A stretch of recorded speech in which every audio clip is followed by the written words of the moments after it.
Nah, itu Dewi Harnum. Baru pulang dari patroli. Loh, kok menunggang kuda berduaan? Dengan siapa? Hah, Raden Samba. Hari ini aku dapat tangkapan lagi. Tangkapan istimewa. Ayam jantan, putih, mulus. Mantili. Apa kabar, Raden? Baik-baik saja, Gotawa. Raden? Kok dipanggil Raden? Memangnya siapa? Dewi Harnum. Dia adalah Raden Samba, putra Pangeran Respati dari Kerajaan Sanggam. Wow, pantas cakep. Beruntung sekali aku boncengan satu kuda dengan seorang pangeran. Terima kasih, Harnum. Kami hanya merepotkan kau saja. Kalian ini ada apa sih? Datang kok sendiri-sendiri? Kenapa tidak sama-sama saja kalau memang satu tujuan? Kami memang waktunya berangkat berlainan. Silahkan kalian berdua omong-omong. Aku ada keperluan sedikit. Mau kemana? Mau buang air. Alah, bohong. Sudah di sini saja. Iya benar. Tidak usah kemana-mana, Gotawa. Kita berkumpul bertiga di sini. Kalau ingin ngobrol, kumpul-kumpul, gampang. Masih banyak waktu. Nah, maaf ya.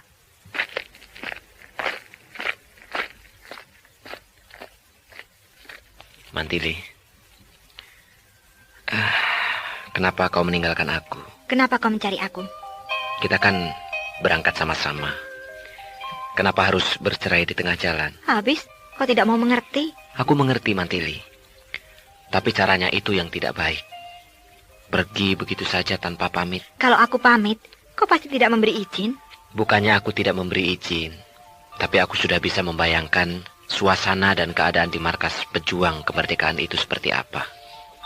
Nah, sekarang kau lihat sendiri kan, perang belum dimulai. Menunggu dan menunggu. Daripada luntang-lantung di sini kan lebih baik kita menunggu di Keraton Sanggam. Bila sudah pasti kapan perang akan dimulai, nah dengan cepat kita bisa tiba di sini, Mantili. Aku lebih suka begini daripada di dalam istana. Hidup di tengah-tengah para pejuang dalam keadaan prihatin begini, semangat hidupku membara. Aku sangat bergairah. Tapi sudah, pokoknya saya tetap di sini. Kalau kau mau pulang, pulanglah. Oh, Mantili. Aku akan ke kamar Dewi Harnum. Oh.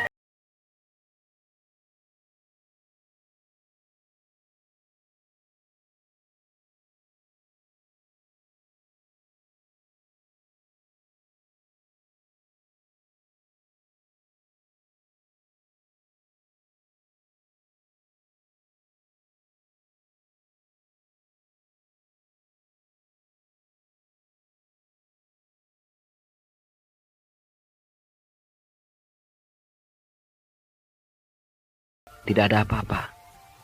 Tidak ada angin, tidak ada badai. Tiba-tiba saja dia sepertinya benci pada saya. Mungkin dia jenuh dengan suasana keraton. Sebab diam-diam dia itu, maaf, jiwanya agak liar. Raden kan tahu sendiri, cita-citanya ingin jadi seorang panembahan wanita yang memiliki padepokan. Wataknya memang sama dengan kakaknya, Kakang Brahma. Tapi Kakang Brahma bisa berubah. Kenapa Mantili tidak? Maksud Raden? Kakang Brahma juga tidak mau jadi raja. Dia ingin tetap jadi pendekar. Paling tidak menjadi petani. Tapi ternyata cita-citanya itu bisa dia kesampingkan dan mau jadi raja. Apakah Raden juga menghendaki Mantili seperti itu? Iya. Saya ingin dia mendampingi saya di dalam perjuangan saya memajukan kerajaan Sanggam. Ya. Kalau begitu, Raden harus punya alasan yang kuat, seperti Brahma. Demi panggilan tanah air, bangsa dan kerajaan, Brahma meninggalkan cita-citanya yang semula, lalu bersedia menjadi raja. Ya, saya pun begitu, Gotawa. Saya sudah dicalonkan menjadi Mangku Bumi Mahapatih Kerajaan Sanggam. Bahkan mungkin menjadi raja. Sebab Baginda Raja Sanggam tidak punya keturunan. Nah, apakah panggilan tanah air itu bisa saya kesampingkan? Bila demikian, Raden harus sabar. Jangan tergesa-gesa, perlahan-lahan saja. Sedikit demi sedikit, ditanamkan pengertian tersebut pada Mantili, lambat laun, pasti dia akan mengerti keinginan Raden. Iya, saya akan mencobanya.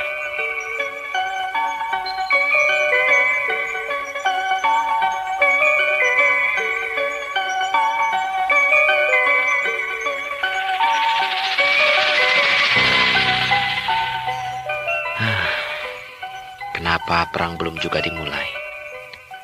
Cepat perang berarti cepat beres. Dan aku bisa cepat pulang ke kerajaan Sanggam. Aku sudah mulai jenuh. Tiap hari hanya luntang-lantung. Kalau suasana antara aku dan Mantili hangat, ya, kurasa tidak apa-apa. Ini perang dingin, kaku. Nah, dalam suasana seperti ini, mana enak bagiku. Lama-lama bisa gila aku. Ayo, melamun. Dewi Harnum. Kok senangnya menyendiri? Aku juga senang kumpul-kumpul, rame-rame. Cuma saat ini aku sedang menikmati pemandangan di bawah sana. Indah sekali. Bohong. Ngelamun, bilang saja terus terang. Ngelamun kan tidak dilarang. Antar aku yuk. Kemana? Kemana saja. Loh kok? Aku juga tidak tahu mau kemana. Pokoknya jalan-jalan, muter-muter. Kalau tidak tahu mau kemana, mendingan di sini saja. Kalau aku tidak punya tujuan, buat apa aku menghampiri kamu di sini?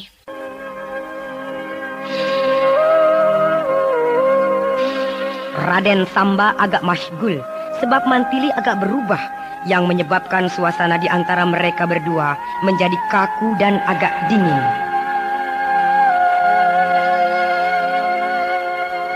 Dewi Harnum yang lincah dan periang mengajaknya sekedar jalan-jalan, menikmati pemandangan di sekitar Bukit Unggas itu. Kenapa Mantili jadi bersikap demikian terhadap Raden Samba tanpa sebab musabab alasan yang kuat? Saya mendengar kerajaan Sanggam adalah negeri yang indah. Lalu, indah mana dengan kerajaan Niskala ini? Ya, sama. Bohong. Iya kok. Masa sama? Pasti berbeda ah. Nanti kalau aku katakan lebih indah negeri Sanggam, kau marah. Tidak marah, cuma dongkol. Kalau perang sudah selesai, aku ingin ke kerajaan Sanggam. Boleh tidak? Kenapa tidak? Dengan tangan terbuka aku akan menerima kau. Oh ya? Iya. Terima kasih ah. Kembali. Ada apa? Ada kelinci. Mana? Lari ke semak-semak itu. Oh ya? Ayo kita tangkap. Kau suka daging kelinci? Oh, bukan suka lagi. Lebih dari suka. Ya, ayolah. Kau geprak semak-semak itu. Kalau kelincinya melompat, aku sambit pakai batu ini. Iya, masa mau disambit pakai ini, singkong?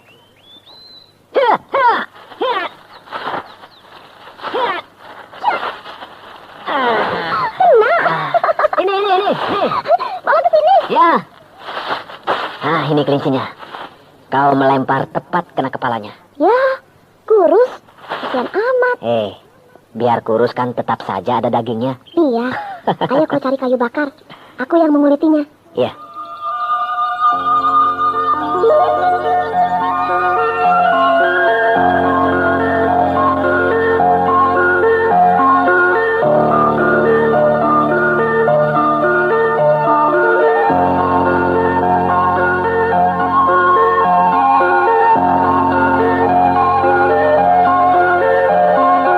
Habis tulang-tulangnya digerogoti.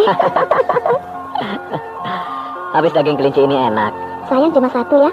Coba kalau dapat dua. Tidak apa. Segini juga sudah cukup buat mengganjal perut. Ayo. Kemana? Pulang. Kok pulang? Sudah sore. Nanti kita kemalaman di hutan ini. Biar. Loh kok? Aku masih betah.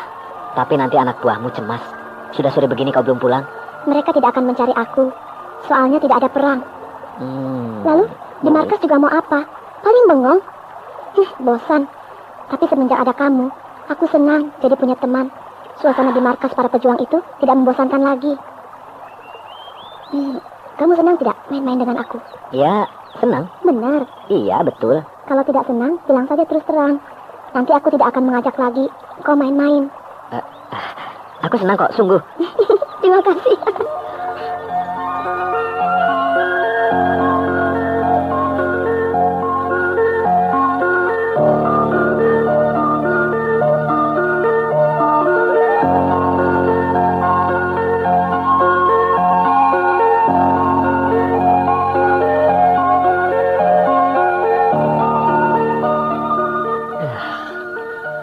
Matahari sudah bersembunyi ke balik gunung. Hari menjelang malam. Tapi Raden Samba dan Dewi Harnum belum kembali. Kemana mereka? Rupanya Dewi Harnum senang pada Raden Samba. Tapi mudah-mudahan hanya senang biasa saja. Sebab kasihan Mantili. Dewi Harnum seorang gadis yang polos, lincah dan periang. Rupanya sifatnya itulah yang bisa membuat Raden Samba terhibur dari kemaskulan hatinya terhadap Mantili. Itu mereka datang. Ya, Raden Samba dan Dewi Harnum sudah datang. Wajah Dewi Harnum nampak gembira sekali. Sedangkan Raden Samba biasa-biasa saja. Nah, mereka berpisah. Dewi Harnum menuju ke kemahnya. Dan Raden Samba menuju ke sini. Raden, Gotawa. Dari mana Raden? Saya diajak muter-muter oleh Dewi Harnum. Oh iya? Iya. Dan saya tidak bisa menolak. Sebab dia sangat baik. Iya, memang tidak baik Raden menolak ajakannya. Sebab kita tamu dan dia tuan rumah. Iya. Oh ya, Mantili mana? Ada, di dalam kemahnya. Sedang apa dia ya? Entahlah, mungkin sedang membaca buku. Kalau saya menjumpai dia, kira-kira bagaimana ya? Saya kira tidak apa-apa. Tapi saya ragu. Sebab dia kelihatannya masih marah sama saya. Alah, marahnya seorang gadis akan lumer kalau Raden pandai merayunya. Justru itulah. Saya tidak bisa merayu. Kalau tidak bisa merayu, ya tidak usah. Yang wajar saja pokoknya. Iyalah, saya akan datang ke kemahnya.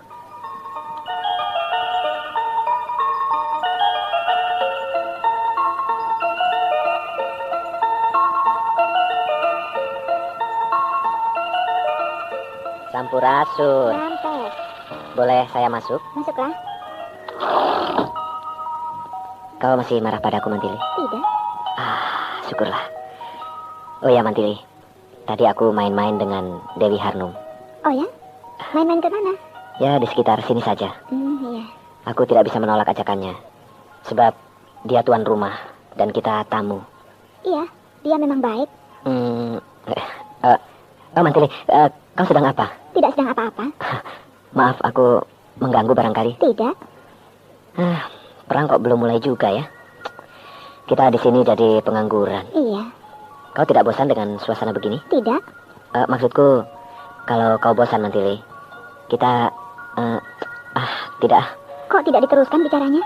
Nanti kau marah lagi, Mantili. Memangnya kenapa? Janji ya, kau jangan marah ya. Tidak. Katakanlah. Seandainya kau merasa bosan, kita pulang saja ke kerajaan Sanggam atau ke kerajaan Madangkara. Tidak usah kau jawab. Itu hanya pikiran sambil lalu saja dariku. Kita tunggu sampai lusa. Kalau tidak juga ada kepastian, kita pergi dari sini. Tapi bukan ke kerajaan Sanggam atau kerajaan Madangkara, tapi ke wilayah utara. Ke wilayah utara? Iya, ke wilayah utara kerajaan Nistala ini, menjumpai Senopati Ajisaka, minta penjelasan rencana perjuangan ini kepadanya. Oh, iya. Aku setuju.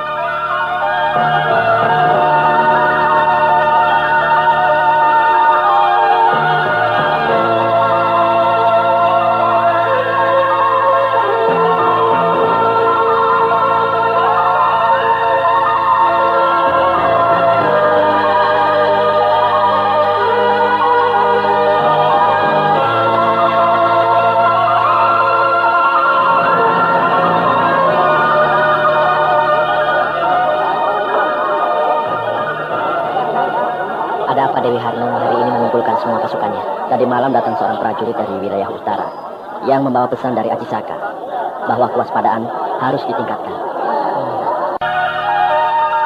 Wah, kita tidak diberi tugas nih.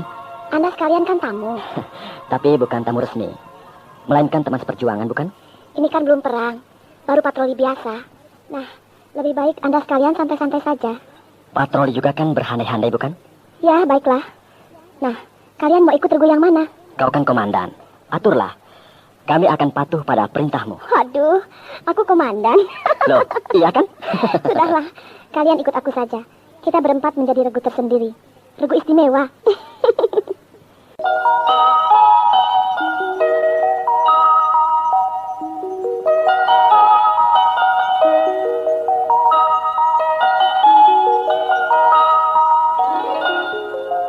Nah, berada di puncak Bukit Unggas. Dari sini kita bisa melihat ke sekeliling dengan jelas. Ya, ternyata Bukit Unggas ini tidak terlalu besar. Sehingga kita bisa melihat anak buahmu yang menyebar ke 4 penjuru dari sini. Bukit Unggas ini memang kecil, tapi sangat penting artinya bagi kerajaan Niskala. Sebab merupakan pintu gerbang wilayah selatan yang menghadap ke arah kerajaan Kuntala. Jadi kalau ada serbuan dari kerajaan Kuntala, Bukit Unggas inilah yang merupakan benteng pertama. Pantas kakakmu Ajisaka menempatkan kau sebagai komandan di wilayah selatan ini. Soalnya aku hebat. Mantili, Samba, kenapa kalian diam saja? Ayo cerita-cerita biar tambah ramai. Cerita apa, Harnum? Ceritaku sudah habis. Cerita apa saja, pokoknya yang ramai. Nantilah, aku mencari bahan cerita dulu. Kalau begitu, Samba, ayo cerita. Ada-ada saja, aku kan bukan pengarang. Kalau untuk bercerita tidak perlu jadi pengarang dulu. Langsung saja, iya kan? Ya, iyalah. Dengarkan ya. Pada zaman dahulu, entah zaman apa namanya, aku juga tidak tahu soalnya. Bisa juga kau melucu. Kan, belum sudah pada tertawa ini. Habis pakai nanya segala. Kalau tidak tahu zaman apa, ya sudah. Langsung saja pada inti cerita. Oh iya, ada seorang raja jin. Masa jin seorang? Jin kan bukan orang. Ini mah begini, kau motong terus sih. Iya kan, Gotawa? Jin manusia bukan? Bukan, manusia ya manusia, jin ya jin. Mantili, jin manusia bukan? Aku belum pernah melihat jin. Wah, susah juga kau. Jadi, seekor jin saja. Bukan seekor. Sebuah. Selembar. Masa sebuah? Terserah kau saja yang mana. Yang punya cerita. Sudah ya. Ada jin, begitu saja. Pokoknya jin lah, raja jin. Susah amat sih. Raja jin ini namanya Jin Kaskas. Awas nih. Jin ada namanya ya? Tentu saja ada, Harnum. Mau cerita nggak sini? Iya mau. Motong terus sih, kapan selesainya cerita ini? Biar rame. Nah ya, Jin Kaskas ini jatuh cinta pada seorang putri yang cantik jelita. Siapa nama putrinya itu?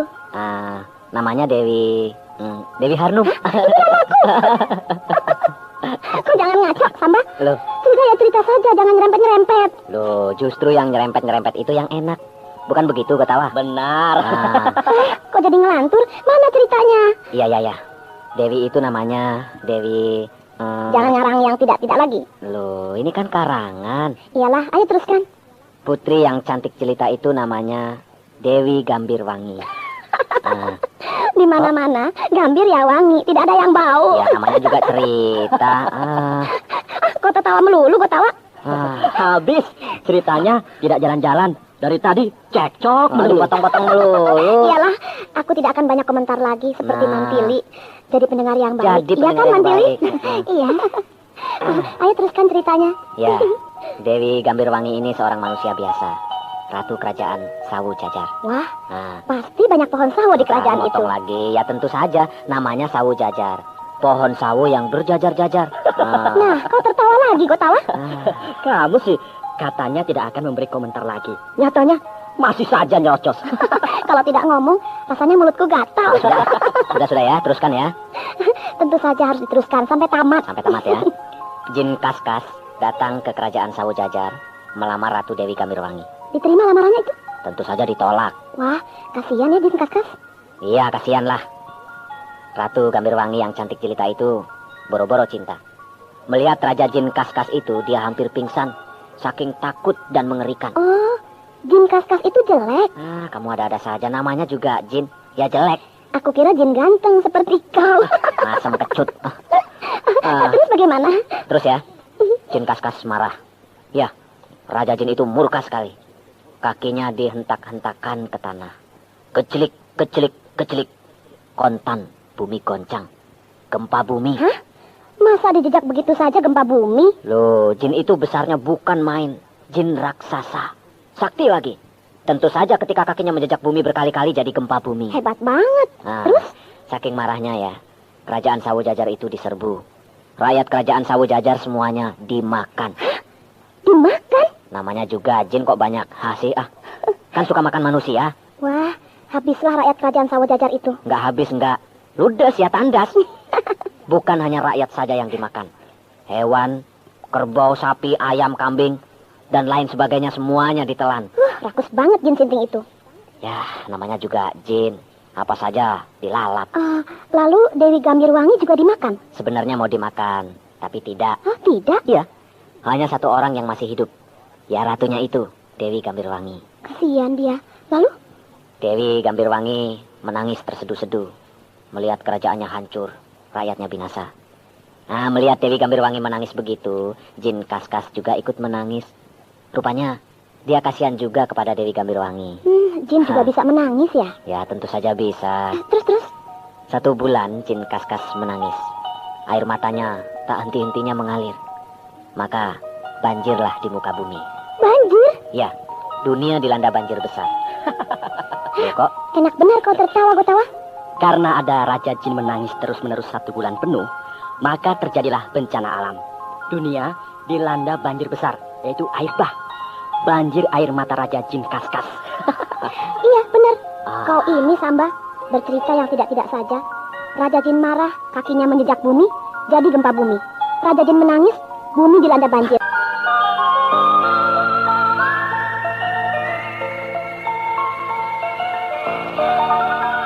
Para muda pejuang kemerdekaan itu bercengkerama, bersenda gurau, tertawa riang gembira di Bukit Unggas, tempat basis Maskar mereka.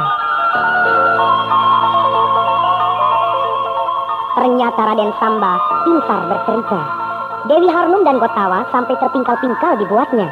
Mantili pun ikut tertawa, tapi tawa yang biasa saja. Apakah Raden Samba bercerita lucu tersebut hanya sekedar untuk menghibur dirinya sendiri yang sedang duka, ataukah memang ingin sekali membuat Dewi Harnum gembira? Bayangkan saja ya, hanya 1 jin, bumi dijejak, terjadi gempa bumi. Dia menangis, dunia banjir. Kalau ada 10 jin saja, jadi apa dunia ini? Tidak disangka, Raden Samba ini diam-diam pintar bercerita juga. Diam-diam? Genit juga. Itu lihat, menjangan. Oh iya, menjangan. Iya, 5 ekor. Wah, besar-besar lagi. Wah, dapat 1 saja. Cukup untuk makan 1 minggu. Ayo kita tangkap. Ayo.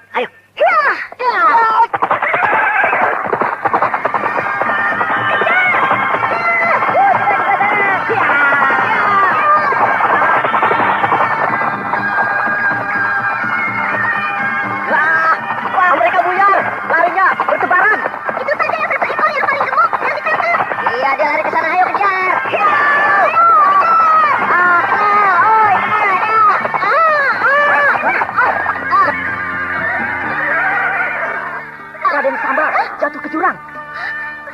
Samba jatuh ke jurang. Samba. Waduh, jurangnya sangat dalam. Syukur, di pinggirnya banyak ditumbuhi pohon besar. Mudah-mudahan dia tersangkut dan tidak terhempas ke dasar jurang. Aku akan turun ke bawah. Tidak, aku saja. Jangan. Kalian berdua tunggu di sini. Biar aku yang menuruni jurang ini. Suaranya. Samba. Jangan ada yang turun. Aku akan naik sendiri. Syukurlah, dia selamat. Ya, dia bisa berteriak. Berarti tidak mengalami cedera. Ya, dan kita jangan ada yang turun. Biar dia sendiri yang akan naik. Raden Samba pasti bisa melompat ke atas, mempergunakan ilmu meringankan tubuh. Iya.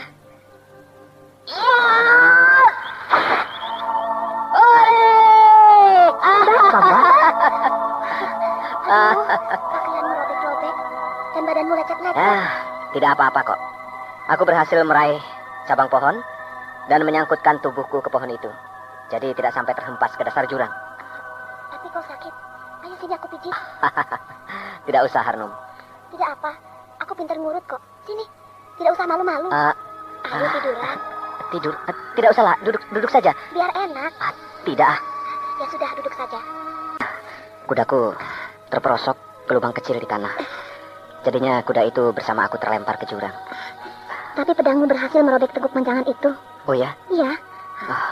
Kalau begitu menjangan itu sudah mati dan tidak akan jauh dari sini. Ayo kita cari. Biar sajalah. Sayang kan? Susah payah kita memburunya. Lagi pula menjangan yang aku kenai paling besar dan gemuk. Ayo kita cari sama-sama.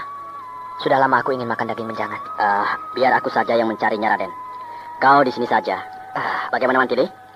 Aku ikut Kau di sini saja, Mantili. Tidak, aku ikut dengan kamu mencari menjangan itu. Ya, terserahlah.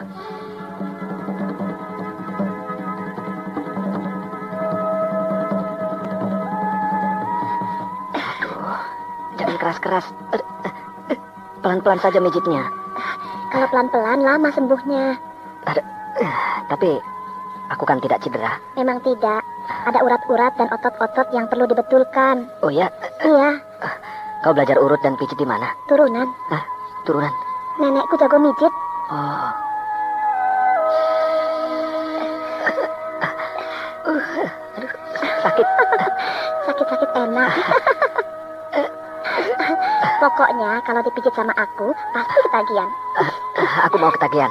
Asal kau tetap mau memijitku. Aku mau, apalagi memijit laki-laki cakep. Nah, mereka datang. Pijitnya sudah. Nah, ini menjangannya. Wow, besar. Iya, cukup untuk persediaan makanan 1 minggu. Ayo kita kembali ke markas. Kita masak menjangan itu. Iya. Wah, aku naik apa ini? Aku tidak punya kuda kan? Sama aku saja. Ayo naik ke punggung kudaku. eh. Ayo naik. Kudaku besar dan kuat. Dinaiki 2 orang sekaligus tidak akan apa-apa. Ya, baiklah.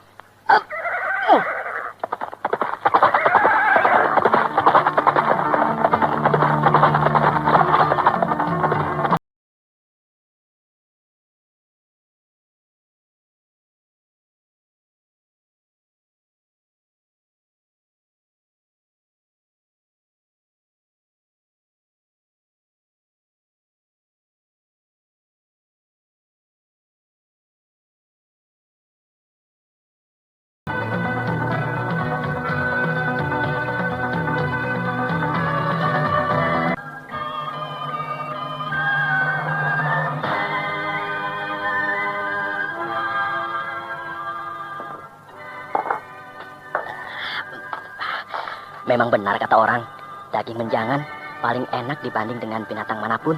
Kalau begitu, kau harus pindah ke Padang Bintang, Gotawa. Memangnya kenapa? Di Padang Bintang, menjangan banyak sekali. Kalau di sini jarang. Padang Bintang itu di mana? Di sebelah timur kerajaan Niskala. Kakakku, Kakang Aji Saka, 1 bulan sekali mesti ke sana berburu menjangan. Wah, kapan-kapan aku harus ke sana. Nanti kalau perang sudah selesai, kita sama-sama ke sana. Iya? Kok sudah nanti, Li? Cukup. Oh, kok makannya sedikit? Sudah kenyang. Tidak enak masakannya ya? Enak. Betul enak kok. Kau tambah tidak, Samba? Cukup, Harno. Kenyang. Kalau para bangsawan makannya sedikit. Tidak seperti aku. Rakyat jelata, rakus. Alah, kau juga sedikit makannya. Cuma 1 piring, sudah berhenti. Tidak tambah lagi kan? Kenyang. Awas panah! Panah itu menancap pada tiang bambu. Tidak jauh dari tempat dudukmu, Harnum. Itu panah anak buahku. Panah anak buahmu? Iya. Kenapa dia memanah kau? Dia memberitahukan bahwa ada orang asing datang. Oh, dari pengintai? Iya, anak buahku yang melakukan pengintaian dari atas tebing batu cadas itu. Rupanya melihat ada orang asing yang datang ke wilayah kita. Kalau begitu, kita harus bersiap-siap. Dan siapa tahu musuh datang. Oi! Brahma. Kakak Brahma.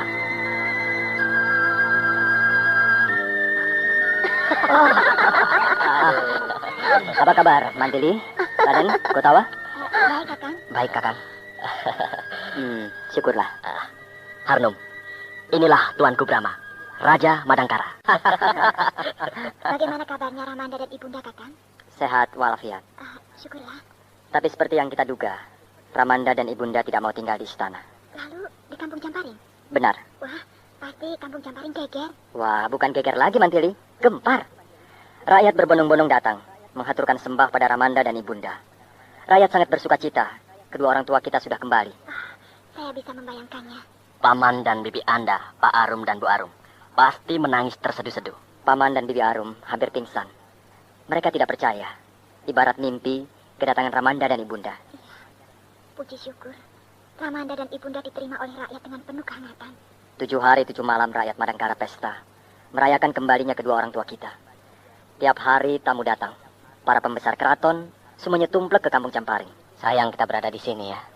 Kalau tidak, kita pun ikut menyaksikan kebahagiaan itu. Tidak apa, Raden Samba. Karena memang sudah begitulah hukumnya yang paling utama dari para pendekar. Harus berani dan bersedia merasakan pahit paling awal. Dan merasakan manis paling akhir. Iya, benar Kakang. Kitalah yang paling menderita. Waktu membebaskan Ramanda dan Ibunda dari cengkraman kerajaan Kuntala. Waktu tenaga bahkan jiwa kita pertaruhkan. Musuh tak henti-hentinya menggempur kita. Ribuan panah, tombak, pedang, bahkan beberapa jenis ilmu kedikjayaan dari beberapa tokoh golongan hitam yang berilmu tinggi berhasil kita atasi, meskipun dengan susah payah. Kemudian kita menjadi lega dan bersyukur bahwa usaha kita tidak sia-sia. Perjuangan kita membuahkan hasil yang gemilang.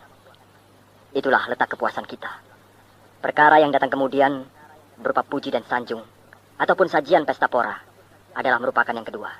Begitulah Raden. Daulat Kakang. Aduh, dasar raja. Biar masih muda, bicaranya tinggi sekali. Aku sampai berpikir keras untuk bisa menangkap maknanya. Kakang Brahma, Kakang datang ke sini, apakah ada sesuatu yang maha penting, Kakang? Mandili. Pertama, aku rindu pada kalian. Kedua, aku membawa berita yang teramat penting, yang menyangkut masa depan kerajaan-kerajaan terjajah. Berita apa itu, Kakang? Di kerajaan Kuntala telah terjadi kudeta. Hah? Kudeta? Ya, perebutan kekuasaan. Siapa yang melancarkan kudeta, Kakang? Tumenggung Raksa. Oh, Tumenggung Raksa. Tumenggung Raksa bersama 10 orang Tumenggung lainnya, tokoh-tokoh teras pemerintahan kerajaan Kuntala, berhasil merebut kekuasaan tanpa pertumpahan darah. Kudeta tanpa pertumpahan darah. Ya, sebab didukung sepenuhnya oleh angkatan perang kerajaan Kuntala. Ya, pantas. Kalau begitu, Panglima Perang Arya Rongkah ikut terlibat dalam perebutan kekuasaan itu, Kakang. Benar. Dia mendukung Tumenggung Raksa. Hebat Tumenggung Raksa itu. Bisa mendapatkan dukungan dari semua tokoh penting.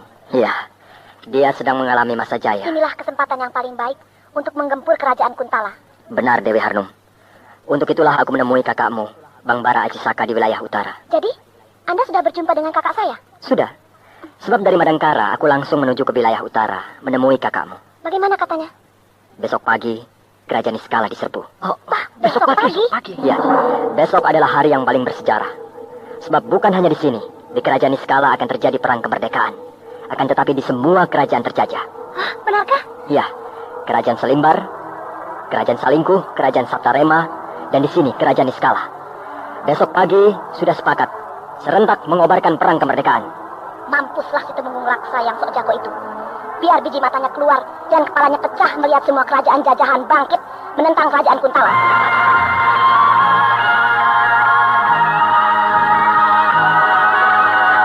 Di saat kita baru saja melakukan kudeta dan belum pulih dari suasana yang cukup membuat goncang kerajaan Kuntala, sibuk melakukan pembenahan di sana-sini, mereka, kerajaan-kerajaan jajahan, semuanya bangkit. Perang kemerdekaan berkobar di mana-mana. Tumenggung Raksa, maksud saya Baginda Raksa akan diuji kemampuannya. Iya, begitu jadi raja, langsung dihadapkan kepada persoalan-persoalan yang bisa bikin kepala botak. Kalau cuma satu kerajaan yang memberontak, enteng. Tapi kalau 6 kerajaan sekaligus, wah, biar besar dan kuatnya kayak apa, angkatan perang kerajaan Kuntala itu tidak mungkin akan sanggup membagi kekuatannya menjadi 6 bagian kekuatan yang bisa diandalkan kehebatannya. Terserahlah, bagaimana kebijaksanaan raja kita yang baru itu.